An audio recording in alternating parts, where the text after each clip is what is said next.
Welcome to Tom Myers versus the rest of the world.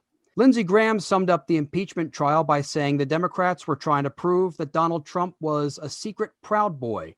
Of course, that's absurd. We all know Trump is the lead cheerleader on their Powder Puff team. The FBI is still investigating and making arrests in last month's insurrection at the Capitol. They have a lot of work to do, judging by the fact that none of my neighbors have been hauled away in handcuffs. British Prime Minister Boris Johnson made an O.J. Simpson joke when trying to put on gloves before touring a vaccination clinic. I would have thought Trump would be the authoritarian figure to make an O.J. joke, as he's been spending his time on the golf course searching for the person who caused the January 6th insurrection. First Amendment advocate and Penthouse magazine founder Larry Flynt passed away. If you thought that he already died, you'd be forgiven, as his legs passed away years ago. Oh. Record low temperatures are being reported all over the country this week, except in Florida. They managed to make it into the triple digits. That's not the heat index. That's everyone reporting their COVID-related fever. And now on with the show. I'd like to welcome our panelists, Jeff Hysen and Abby Mello. Hey, Tom. Oh. Abby, welcome back. Missed you last week. Yeah, sorry, I have a real job. You had a gig last week, didn't you? Oh, you're right. Last week was a gig. It wasn't a class. You're right. I did. Yes. I think at this comedy club where you were performing, like you're not allowed to have a merch table set up because of COVID. So I hope, did you at least sell any of your sourdough bread? Sure. I did actually give some away. That's how we pay comics now in COVID time. You get paid in bread. Jeff, how about yourself? I keep struggling to focus on the work of the new administration because every day there appears to be more and more nonsense from coming out of West Palm Beach, and the last 2 days with Ted Cruz's escape from Texas going to Cancun in the service of his children's request. He said that he only went there because he was dropping off his kids, even though he packed enough clothes for 5 days. Well, Ted Cruz he's literally been accused of inciting an insurrection. Between that and this mess he and his ilk have created in Texas, which we're going to go over later on in the show, I would think that our customs wouldn't be allowed to let him back in. You think that would be nice if they closed the border, at least just for him? And I appreciated Joe's comment the other night, President Joe Biden. I'm talking about him like he's a personal friend. When he acknowledged the bad work of the previous administration and our continued obsession with the guy and with the former president, and called him the former guy TFG. And I thought that was just terrific. And I hope the media starts using that soon. The notorious TFG, is that what you think a hashtag is going to catch on? I like that. I like that a lot. Trump released a statement after his acquittal. No words in all caps, no spelling errors, no exclamation points. My takeaway, Trump didn't write that. Meanwhile, Mitch McConnell gave a speech on the Senate floor following the not guilty verdict that excoriated Trump's behavior and suggested he be open to federal and state investigations and indictments. However, he stopped short of saying Trump should be found guilty in a Senate proceeding because too much time had passed, despite the fact he was the one who waited until the day before Trump left to bring the Senate back into session. Susan Collins likewise gave a sternly worded critique of Trump before suggesting that the 2020 version of Susan Collins, who is willing to give Trump a pass, has learned her lesson. Joining us tonight to discuss everything impeachment trial related and its after effects, author and activist Amy Siskind. Yay. Hi, guys. Thank you for having me. Amy, thank you so much for doing this show. I've been following you for a long time, following you on Twitter, seeing some of your TV appearances. Always enjoy watching you when you're on, so it's a pleasure having you on here. Thank you. Your thoughts on everything following the debacle known as the impeachment verdict? Well, I wish we had stayed and at least tried to have witnesses. They're now home for vacation, or they're at home in their districts. But I feel like that was our last shot at some public accountability. I'm not saying he won't be held accountable in criminal and civil cases. probably not related to the insurrection, but for other things in Georgia or New York. But it definitely was deflating, like Saturday morning. I don't know how others felt when I saw that news, when Raskin got up and said, we're going to call witnesses, I was like cheering. And then we, had the vote go our way, which we're so not used to after the last 4 years.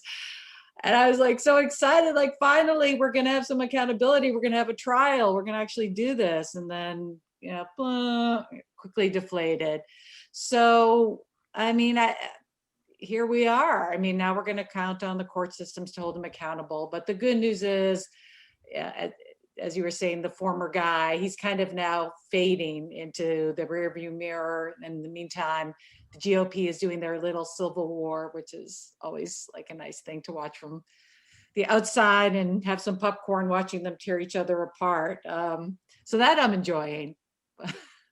But I do worry about, from the perspective of the work I've done for the last 4 years, what we normalized and whether the whole notion of an impeachment clause is even a viable vehicle anymore after this. I'm sort of dismayed by the fact that Trump's out of office, yet we're still focusing on him to a certain extent. We have they had the impeachment trial, so of course that was going to take center stage. But I would be more happy with if instead of just the media talking about Trump, the next time they agree to talk about him is when there's live footage of him being arrested, like when they pulled Saddam Hussein out of the foxhole in Iraq. That would really make me happy. I agree with you. I've been saying the only things I want to hear about Trump are criminal and civil cases and congressional hearings. And obviously, if there's bankruptcies and him repaying his loans, that will all be tied into those 3 items. But I tend to agree with you. And I've noticed that even the reporters that typically cover him and hang on his every word, the stuff that they are sharing is getting a lot less interest now. I think people are like done with him. He's shrunk in size pretty quickly once he got off Twitter.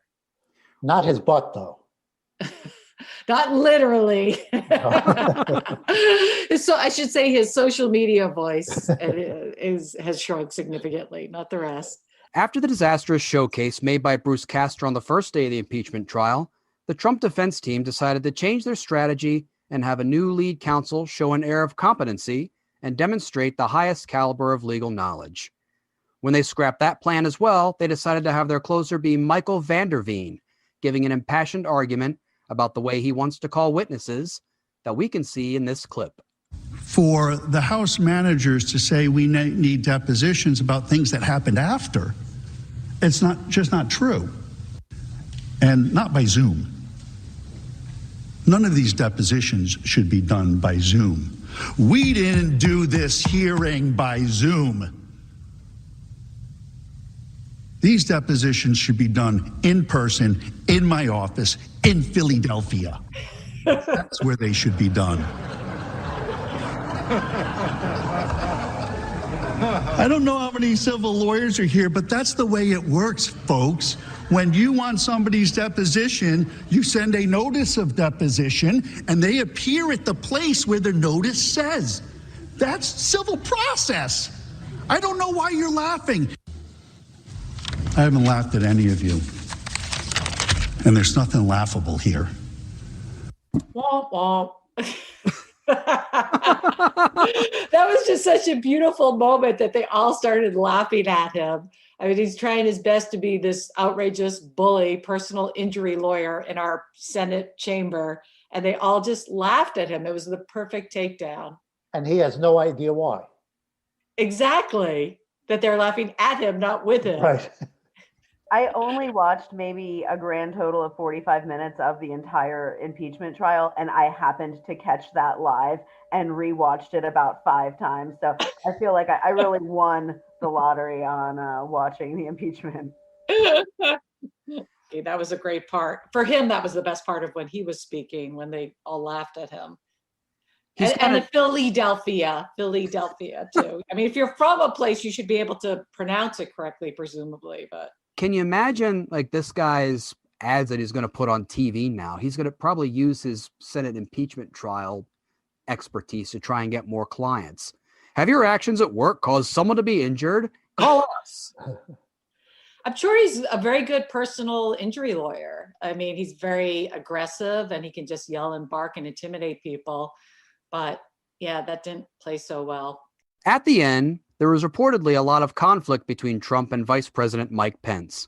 Pence still showed loyalty, however, making public appearances and statements as a kind of willing yet unwilling transitional figure in the middle of a reluctant transition to a new chief executive. Of course, tensions between the president and his top deputy are nothing new. Conflicts in personality and ego are often the lifeblood of American politics, especially when one of those egos is a heartbeat away from the presidency, as these clips demonstrate, showing a historical look at this tension. To a reporter, Jackson said, "After 8 years as president, I have only 2 regrets. That I have not shot Henry Clay or hanged John C. Calhoun." At home, there were still the Kennedys. Urbane, charismatic, immensely popular. He was consumed with this passion of inferiority towards the Kennedys. And they gave him a very hard time when he was vice president. They were going to dump him from their ticket. They made a buffoon of him, a laughingstock. When, as Vice President of the United States, he visited Scandinavia, Bobby Kennedy sent an uncoded telegram to the embassies, uncoded so that everyone could see it, saying that the Vice President in no way speaks for the government of the United States and is not to be received as if he were an emissary of the President. In a book entitled Go Quietly or Else, Agnew says he left because of a death threat from the White House. He quotes Nixon Chief of Staff Alexander Haig, urging him to resign with the words, "The president has a lot of power. Don't forget that." Agnew writes that the remark sent a chill through his body. He took it as an innuendo that anything could happen. He might have, in Agnew's words, a convenient accident, an interpretation that even today he refuses to disown. Well, there's no doubt in my mind that these things are possible. I don't say it was a probability, but I do say it was a possibility. You think then that there were men around Richard Nixon, either in the White House staff or in the official mechanism of the CIA, who were capable of killing a vice president of the United States if they felt he was an embarrassment? I don't doubt that at all. Spiro Agnew complaining that Richard Nixon wanted to have him killed is the start of the modern Republican Party in a nutshell. Yeah, it just shows you what kind of character Pence has as well, that this all could happen. I heard one of the impeachment managers, I think it was Plaskett, say that they tried to reach Pence and Mark Short, his chief of staff, after the vote to call witnesses when they kind of adjourned for a little while, and got the sense that they were not going to be willing to be good, to be witnesses willingly.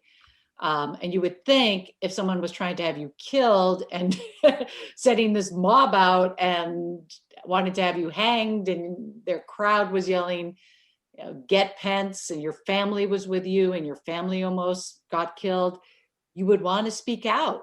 But here we are. I mean, this is why I can never be a politician. How could you not say something? I mean, even if it was just him alone, that would be one thing. But his whole family, they could have, if they had gotten a hold of him, his wife, his daughters, they would have hurt them, if not killed them. That was the intent. That was the marching orders from the apricot despot. So, yeah, you like that? My apricot despot. That's the most poetic thing I've ever heard about Trump, to be perfectly honest. I kind of came up with that towards the end. The cold weather in Texas has shut down the state's electrical grid for several days. It's what happens when you take regulation out of an essential utility. We now know that Texas Republicans are doing their best to make America great again by telling their constituents the country was better off before people's homes had electricity. 5 in Texas, -6 in Oklahoma. Those aren't the temperatures. Those are the state IQs. It was the coldest Mardi Gras on record in New Orleans. Instead of beads, women who flash crowds are now being thrown hand warmers. Please join me. Please join me in welcoming our next guest for this segment, Davin Rosenblatt. Hi, thank you for having me. Thanks for being here, Davin. Pleasure. So I would love to get your perspective on everything that's been going on, especially with what's going on down in Texas. Well, I mean, fuck up of government. I mean, Tom, listen, we've known each other a while. You know I'm an optimist, right? Right. So let's look on the positive. Ted Cruz is now out of the country. So this is a good thing for America. I think it's time we get Donald Trump on the phone and we get that wall built before he figures out how to get back. I mean, listen, I feel terrible for the people of Texas because you expect your government to be there when things are unexpected. The whole point of government is to take care of the unexpected so you can live your daily life. Unfortunately, they had a severe storm in 2011 with the cold weather that caught them unawares. They called it a once-in-a-generation storm, and it turns out in Texas, generation means a decade. So really, I mean, you have to blame the government for this. And unfortunately, what we're finding in government, whether it be Republican or Democrat, it's a lot easier to go, hey, look over there, than to just say, my bad, and fix it. So Texas is kind of scrambling. They want to blame AOC and green energy instead of going, oh, you know what? Wind turbines do work, but you got to get the right ones, the ones that work in below freezing weather like they have in Antarctica, in the Plain States, in Canada, in Europe. Listen, I think Americans are willing to accept that our politicians are not perfect. As a matter of fact, I know we are. We just expect them to look go. who elects them. We do.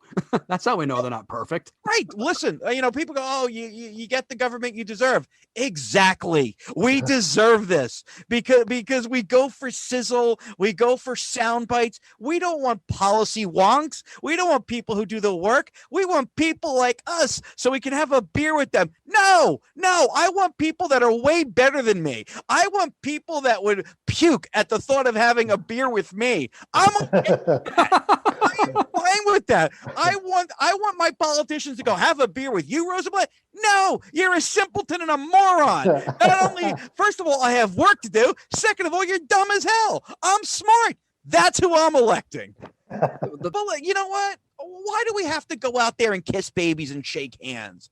I mean, why can't we just go, listen, you're a little filthy. I got work to do. My hands are clean. I'm going to work so hard that pretty soon you, the unwashed masses, can be washed. That's how hard I'm going to work. That's what I want. Oh, we don't want an elitist. No, I want an elitist who's going to do work. I want someone who's so much better than me, but actually has a work ethic. So I want the best of the upper crust with the blue collars, not my work ethic. I'm blue collar. Somebody who works a little harder than me, but with a work ethic. That's what I want. Give me that. I love how you say you're the optimist, and then this is the stuff that you happen to spew out. I mean, listen, it's been a good week. I mean, listen, I'm loving 2021. First of all, I live in a state where we're used to snow, which is nice. Second of all, the airwaves have gotten a lot quieter. Which I enjoy.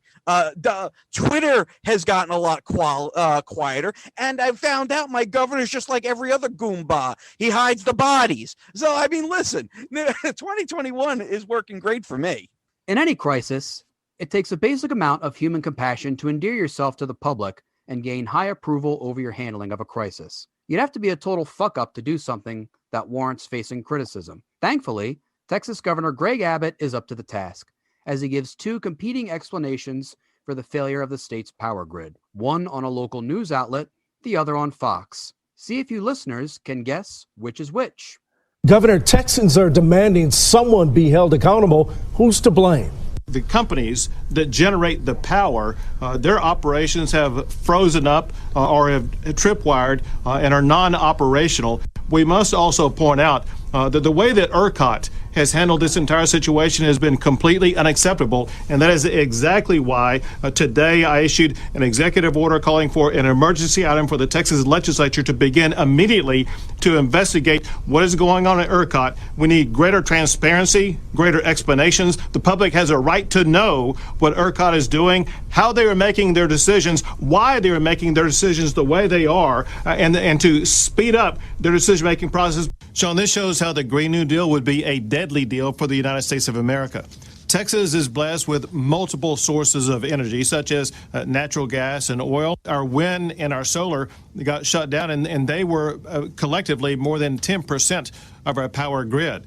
And I think California is in a tougher situation because they're even more reliant upon the Green New Deal type of energy, such as wind and solar, and they don't have the capacity that a state like Texas does to be able to tap into fossil fuel. See, the thing that gets me about this is that as he's talking, like as he's spewing this bullshit, like he probably doesn't think that people outside Texas they know how to pull clips from local news stations to see that if that state's governor is being consistent.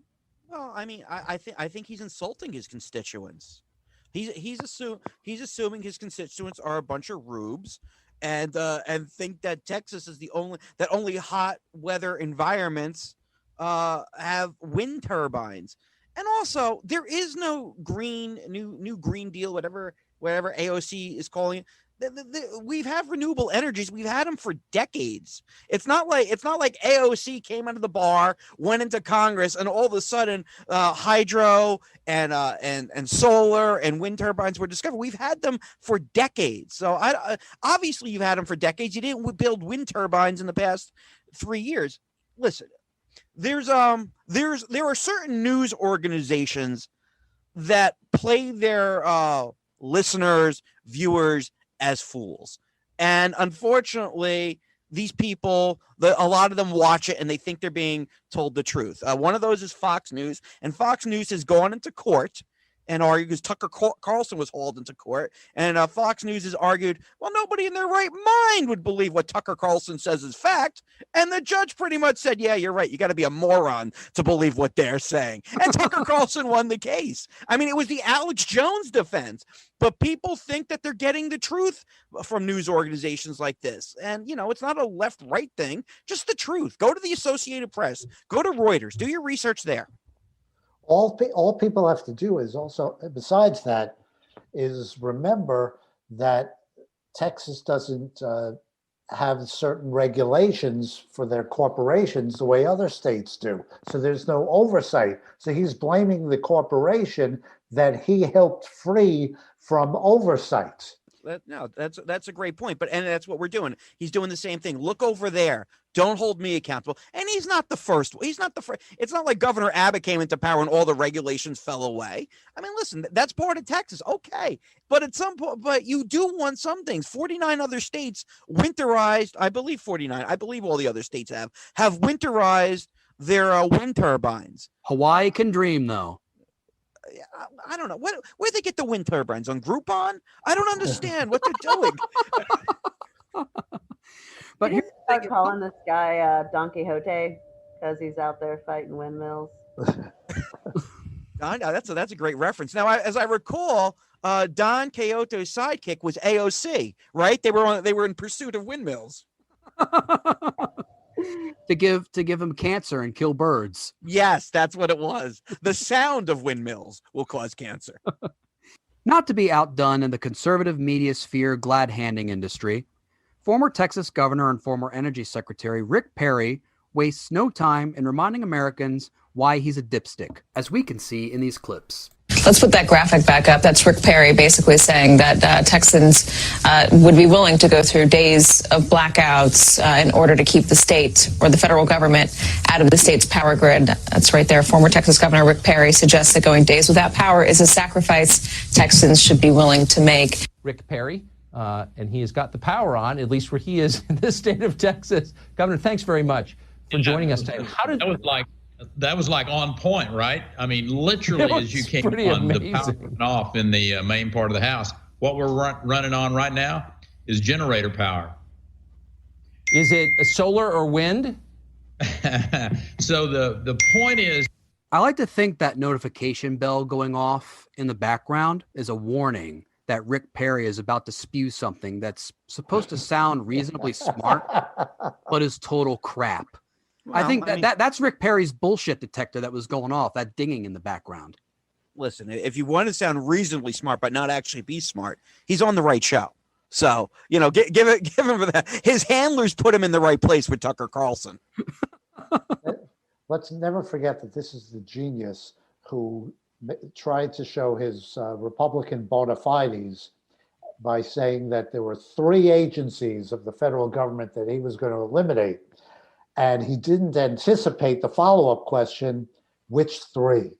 So he named 2, and he couldn't think of a third one. Just say one, Rick. Just make one up. Wasn't it the EPA that he forgot also? Yes. I think it was the EPA that he didn't remember, and that's who he's coming out swinging against. You know, that's just, I feel bad for him because that's just one of those gotcha questions. Media trying to make him look bad. What do you want to get rid of? And yet he became the Secretary of Energy. See, that's the scary thing. He's out there preaching that nobody'd want the federal government involved where Texas is going to have their own grid, which they do. Dude, you were the guy who ran it. I mean, nobody wanted you coming in. Nobody wanted the federal government when you were part of it, or where Sleepy Ben Carson was part of it. But I'm fine with it now. Well, for now, until they screw up, you know. I mean, he's terrible, and he's the compassionate governor. He's the best. You know, these guys make you long for George W. Bush. I'm sorry, they make you to quote my buddy Russ Fertico, they make you long for the C student that George W. Bush was. Well, I think like if Rick Perry could stop talking to the voices in his head, like he would find out that most people don't want to go without power for a few days. They would happily burn him in effigy just to stay warm. Most Americans don't want to go without power for a few hours. We you know, listen, we're very spoiled. We like our electricity. We like our streaming platforms. We like our heat. We like our water. I mean, he's the type of elitist I don't like. He's the type of elitist who attained high power, is looking down on us, but is stupid. If you're going to look down on me, be smart. That's the type of elitist you like. No, I don't like. He's the type of elitist. But what is the type of elitist you do like? Barack Obama. Okay. I feel Barack Obama is probably elitist. I mean, he tries, but you know what? I'm fine with it. He is way smarter than me on so many levels. He's a better human being than me. And that's what I want for my president. I want somebody who's way better than I am. Me and Tom are touring stand-up comedians. We should never be put in a position of power. That being said, we would probably do better than a lot of the people elected. And that should scare you, the listener. Here's the key to being in power. Honestly, it's not how much you know. It's surrounding yourself with people who know more than you and being willing to listen and weigh what's best for the country. That is the key to being a good leader. The opposite of the previous administration is basically what you're saying. So are you saying, bitch, be humble? Well, not as eloquently as that, but yes. And on that note, that's our show. I'd like to thank Jeff Hysen, Abby Mello, Amy Siskind, and Davin Rosenblatt. Ooh, thanks. Thank you for having me. But before we go, my final thought. I did a TV interview where, upon watching it, someone misquoted me and said that I compared what I do to the job of a police officer. For the record, I would never put what I do on the level of the arduous and thankless job of law enforcement. There is a major difference between me and police officers, as I actually like black people. Nor do I set myself up as the moral arbiter of society. For example, I don't find it necessary to keep telling people to wash their hands. If they have to keep being reminded to wash, then they won't do it. And I say, fine, let them not do that. That way, when they consume and digest their food, they will get the literal version of a gut check. Good night. This episode was written and hosted by Tom Myers with panelists Jeff Hysen and Abby Mello, and guests Amy Siskind and Davin Rosenblatt. Theme music by Your Own Vandenheerek. Executive producer Tom Myers. Executive producer for ipmNation, Matt Connarton. For more information, visit tommyers.us.